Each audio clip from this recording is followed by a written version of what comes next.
What is up, everybody? Matt Modi here to give you my favorite NFL player prop picks. We're talking Thursday night football, Steelers versus Bengals. I'm going to have three picks for you guys to lock in for the game on Thursday. One player we are taking for a decent ladder climb, but we are unit sizing down on that a little bit. And then just two straight mainline plays that I'm taking as well. Whether you want to tail these, whether you want to fade these after how terrible this season and especially week 6 has gone, I don't blame you however you want to play it. Speaking of week 6, we unfortunately do have to do a recap. Now, this is recapping the entire season so far. It's been really bad. We are down over the 10 unit mark. We are down about 8 units specifically in week 6. It went really, really bad. In some situations heading into the week 6, we had some bad luck. I can't really say week 6 was bad luck. Everything just went against us. Ladder plays, non-ladder plays. Wasn't even injury related. Just the guys that I took either had bad games or they weren't really utilized like Jake Ferguson and Tucker Kraft. So I'm not going to sit here and say it was actually really bad beats why we were down 8 units. No, it just ended up being a really bad week. That unfortunately happens. And I put my lifetime profit on here. If I'm being honest, a little bit of that was just to make me feel a little bit better and understand that I'm not always the dumbest person that's ever lived. And to just kind of provide context that over the last 3 years, even including the fact that we're down 10 units this year, we're still up 50 units over the last 3 years. And last year specifically was like 43 units of profit. And we did see something similar the beginning of the NBA season last year. You know, at one point in November, over a month into the season, I was down like 12 units. Finally was able to turn that around and ended the season for the NBA up over 30 units. So I am very confident that we're going to end this season in the green, but I don't really have anything to say other than it's just been really, really, really brutal up until now. Hopefully we are able to turn things around. I've tried to switch up the strategy a little bit. Nothing I've done has really worked. Just kind of got to stick to it. And eventually things are going to start going our way. With that all out of the way, I do appreciate everybody who's still rocking with me. Like the video, comment, subscribe. Check out the links in the description of the video. If you want to support the channel, link to Props Madness, my player prop tool for both NFL and NBA. Hopefully a baseball product is on the way soon. And then I also have a link to my Tails account as well, which is just where I send every play out early. So if you want to tail stuff, but you aren't always able to catch the videos, the Tails account is for you. Enough of that nonsense. Let's get to the bangers. Starting with Chase Brown, I'm taking him under 13.5 rush attempts. That is at minus 120 odds at BetMGM.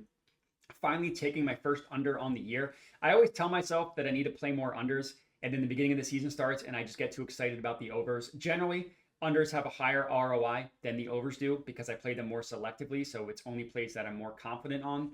But I really, really do like this play for Chase Brown. Now, I didn't get the best of the market. It was minus 114 at FanDuel. I'm still good taking it at minus 120 at BetMGM. No issues there. If you use the exchanges like Novig and Profit, you can get minus 125 at a lot of places as well. And to give you guys context to this Chase Brown number, he has not hit this in any one of the 4 games since Joe Burrow went down. It's no surprise. The Bengals started 2-0. He went over in both of those games.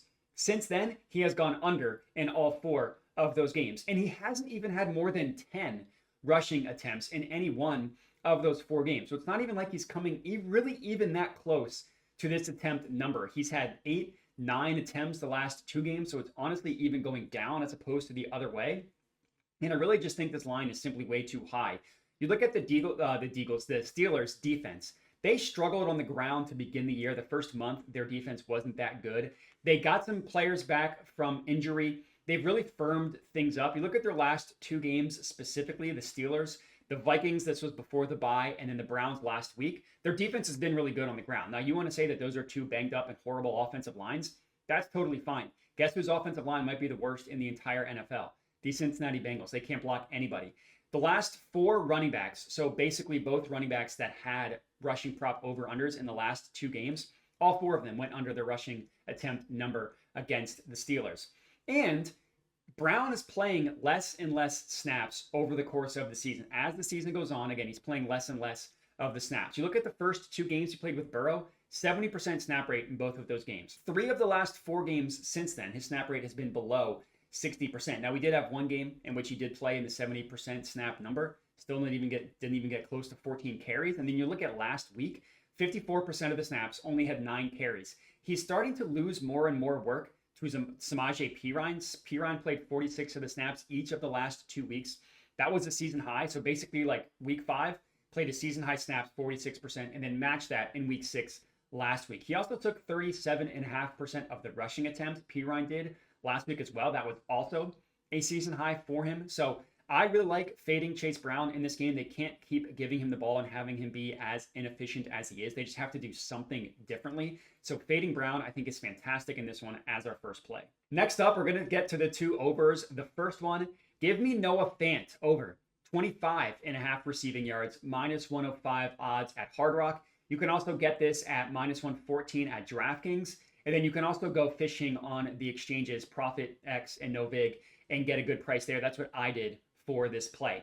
Now, we're starting to get into the nasty plays. The next one is also a little bit of a nasty boy, but that's fine. I really, really like this one on Noah Fant. And sometimes when you need to get yourself out of the muck, you got to play some nasty. That's what I always say. And I'm doing something kind of similar to Chase Brown, which I normally don't do. Fant has gone over this number in all 4 games he has played this year. Now, he did miss 2 weeks due to injury, but every single game he has played this year, he's gone over 25.5 receiving yards. Now, twice he hit exactly 26. The other 2, he had 28 and 27. So I'm not going to sit here and tell you that he's smoked this over. There's a reason why we're not pumping this up to 30 plus or taking a ladder play or anything like that.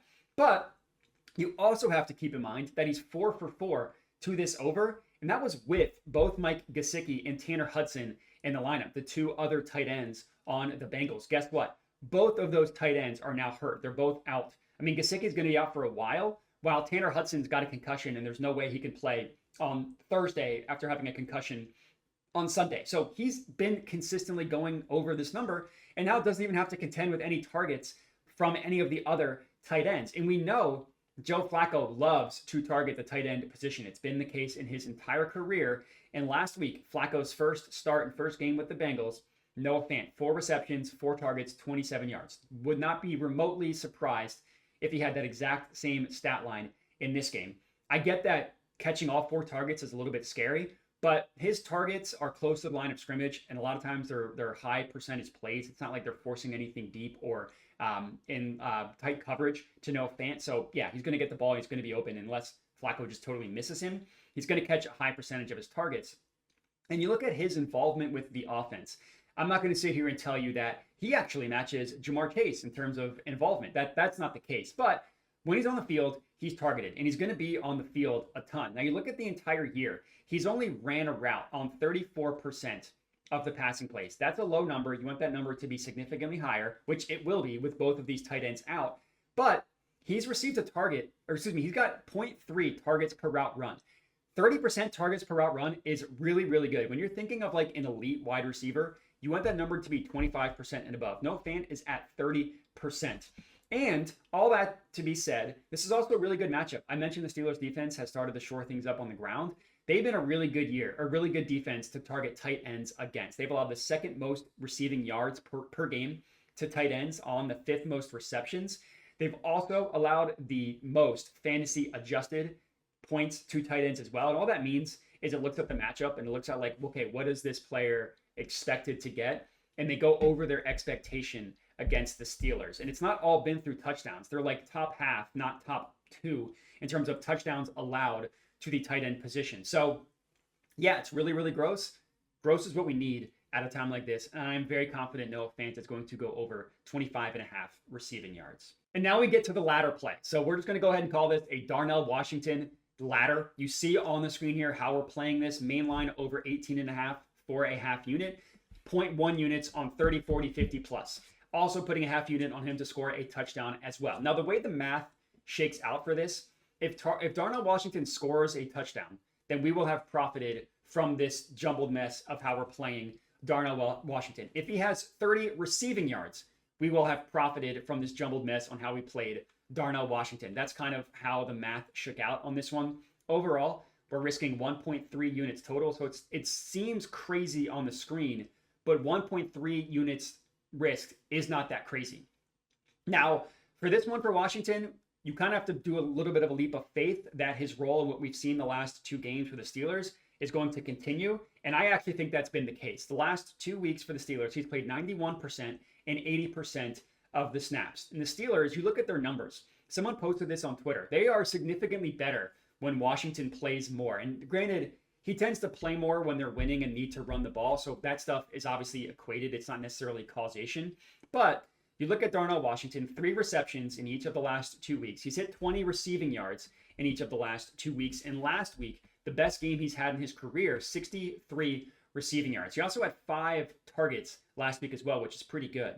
And if you don't know who Darnell Washington is, I don't blame you. He's a third-year tight end, has not really played a ton so far in his career. As a profile, he's a size speed monster. He's massive and he can run like the wind, especially taking into account his size. Now, he's mostly been a blocking tight end in his career. So if you look at like games in which he's played over 40 snaps, which was the stat that I saw on Twitter, that's because they're running the ball and they want him on the field to run the ball. But they're starting to involve him more in the passing game as well. As I mentioned, last week was the best game in his career. 62 receiving yards last week, not 63, excuse me.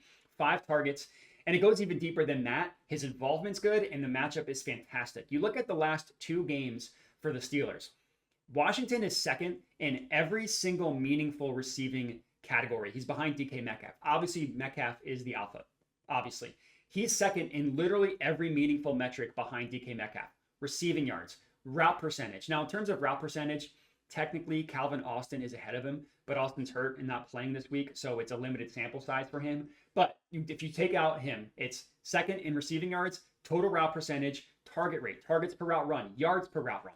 Everything that he's doing is second best behind DK Metcalf. And the matchup is fantastic. Now, we got burned targeting a tight end last week against the Bengals. It wasn't like Tucker Kraft had a bad game, like he went over his projected fantasy points. He just didn't do it within 50 yards, which is what I took. He had 42 yards in that game. That was on 2 receptions, 2 deep targets, 2 deep receptions for Tucker Kraft. He also scored a touchdown in that game. He just wasn't used very often. When he was used, it went well. On the year, the Bengals have allowed the 7th most receiving yards to tight ends, the 5th most targets to tight ends, the 2nd most touchdowns. Where Darnell Washington lines up on the field is mostly in line. It uses like almost a 6th offensive lineman. That is where the Bengals give up the majority of their work to tight ends, is specifically to the in-line tight end. And the Bengals defense, they are designed, and this is why I liked Kraft in the first place, which didn't end up working out. They take away everything deep, right?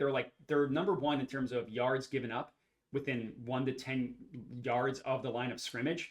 That's what they do with Darnell Washington. He's running short routes, and they want to get him in space so he can use his size and his speed to get yards after the catch. His big reception last week was like a 40-yard reception, all because of like a yak play. That's what they're designed to do. And the Bengals give up a ton of yak. So it really just lines up perfectly for Darnell Washington. If he gets 60 yards, we'll profit big. If he scores a touchdown, we'll profit big. If both of those happen, we'll profit even bigger. Now, we could sweep the slate on Thursday night. Won't give us a profit on the year, but it'll definitely help and make me feel a lot better heading into Sunday. So I appreciate everybody for watching. Make sure to like the video, comment, subscribe. And just to do a quick recap, it's Chase Brown under 13.5 rush attempts, Noah Fant over 25.5 receiving yards, and the Darnell Washington poo-poo platter, yards from 18.5 up to 50 and an anytime touchdown. Thank you guys for watching. Again, check out the links in the description of the video to support the channel. Make sure to like, comment, subscribe. Make sure to bet responsibly, and have a good one.